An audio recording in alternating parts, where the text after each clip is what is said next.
Risk of Rain 2 is an amazing game, and without it, I wouldn't really have a YouTube channel. The game has endless replayability and endless options and aspects for you to mess around with. However, it isn't perfect. It's not a long list, but there are some things that I'm not a huge fan of when it comes to the game. Now, the game is very good, so this list might seem a little bit nitpicky at times. Small pet peeves or gripes I have with the gameplay loop or other things that don't really matter in the grand scheme of things. Anyways, be sure to leave how you feel about the game in the comments down below, because I'd love to hear what you don't like about the game. These conversations are always fun and honestly pretty important to have, and I can't wait to have them with you. First off, let's be honest, while the bosses in the game look pretty cool, they lack depth. Most enemies in the game have 1 to 2 attacks, which is fine, but when the bosses average 3 to 4 attacks and moves, it can feel a bit stale. The biggest one in terms of being underwhelming that I've heard other people talk about is the Whilling.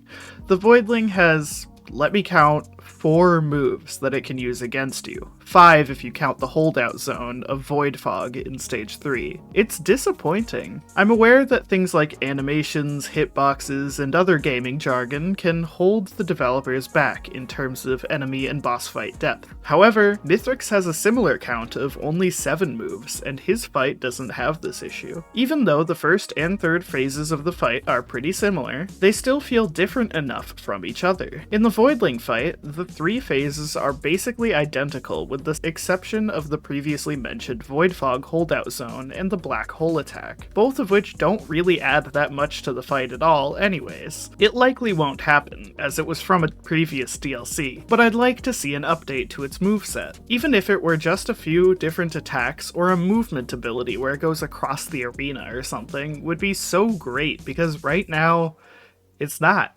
It's not great. Next is the balance of the game, especially Lunar items. I am of the belief that Risk of Rain 2 is an inherently unbalanced game, and that's okay. It's part of the charm. Both the Old War Stealth Kit and 57 Leaf Clover have their place in the game, despite being on complete opposite ends of the balance spectrum. However, despite how unseriously I feel about the game, I have to recognize that some items being completely run-changing because they're so good isn't too great for the overall health of the competitive side of the game. The Bazaar Between Time is, for the most part, available after every single environment, and that isn't exactly balanced. The ability to freely get items like Gesture of the Drowned, Focused Convergence, Shaped Glass, and especially Transcendence after every level is incredibly unbalanced, and it makes putting the balance of the game into perspective very difficult. Transcendence alone completely nullifies Eclipse 1, 3, and 5, and it isn't alone. My whole point is that these items, while being incredibly cool, fun, and interesting, are beyond busted, and don't belong in Eclipse. Eclipse is supposed to be the challenge to defeat all challenges, as far as vanilla goes, the hardest thing in the game, and the most prestigious achievement. When you can pick up an item that makes half the challenge trivial by itself, it's a bit sad. This sort of leads into my next gripe. There are many great achievements in this game, and whether it's the mastery challenges, Eclipse, or the various small achievements that take a while to complete, they kind of exist in a vacuum. Once you've taken the hours upon days of time out of your life to commit to beating these challenges, what do you get?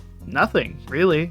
Other than the mastery skins and the acknowledgement on the Steam page, there's no real reward for defeating them. Yeah, you unlock some new abilities, but the vast majority of those you get on accident just by playing normally. I'd love it if there was some sort of further acknowledgement that you can see for doing these. A skin for Eclipse 8 on a character would be great, because you can't even get an achievement on Steam for it. I am aware that the developers have made it clear that Eclipse is not a Steam achievement on purpose, and that they wanted to keep all the achievements in the game to be, well, achievable for the majority of the player base. I agree with this, and I'm perfectly fine that there's no Steam achievement for it, so that the average player can actually fill out their list. But the fact that you earn nothing at all except the cute little badge on the Eclipse page is disappointing to me. I talked about it in my previous video about 10 things I'd like to see in the Seekers of the Storm DLC, but I'd love it if there were a more consistent feed of achievements similar to a quest system in Risk of Rain, Rain to counter this. There were only something like 6 new achievements with the Survivors of the Void DLC, and I just wish there were more. There's around 120 achievements on Steam right now, and that's a shame. There's so many things you can do in this game, and that's honestly surprising to me that there are relatively few achievements that you can get. Now, on to the nitpicks. These are going to be shorter snippets of the video that will be about the small things that I personally find annoying or disappointing, but really aren't that big of a deal. First up is the general lack of abilities on all of the survivors. There's not much more to say about it than that. I think that each survivor could easily have 3 abilities per ability type, and yet we have characters like Commando who only have 7 abilities in total,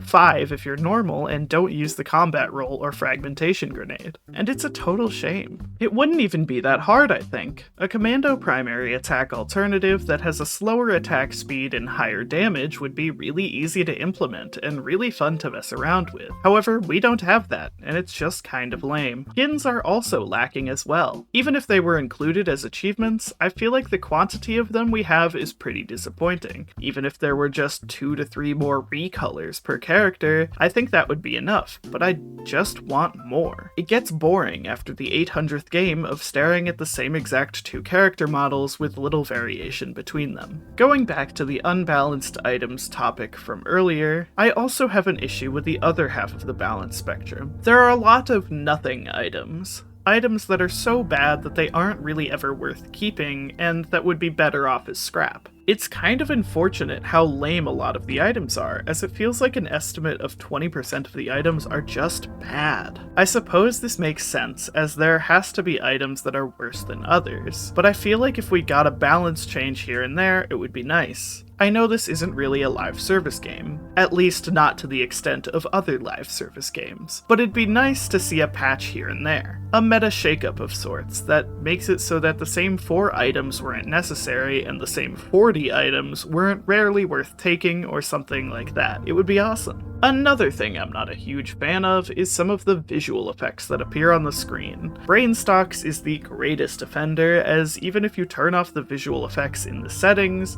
the red tint it puts on everything is incredibly oppressive, distracting, and almost overwhelming. It genuinely does enough to make me not want to pick up the item at all because of how awful it feels to use. I can use laser glaive every 0.5 seconds, sure, but at what cost? Another quote-unquote effect that bothers me is the feel of the hunter's harpoon. It throws you off and makes the game feel unpredictable and unwieldy at times. I'm straight up running out of new points to talk about for this video, but one thing I just thought of at the last second was how frustrating some of the monsters can be to fight. I'm sure everyone's immediate thought is the blind pest, and while they do suck and are annoying, no other monster even comes close to the Xi construct. That goddamn laser attack is so oppressive even if you narrowly dodge it. It still has that residual explosion when it ends that really messes you up. It's visually huge as well and can block your view of other important information just because it's so bright and loud. Once you finally get the Xi construct to low health, guess what? It shields itself,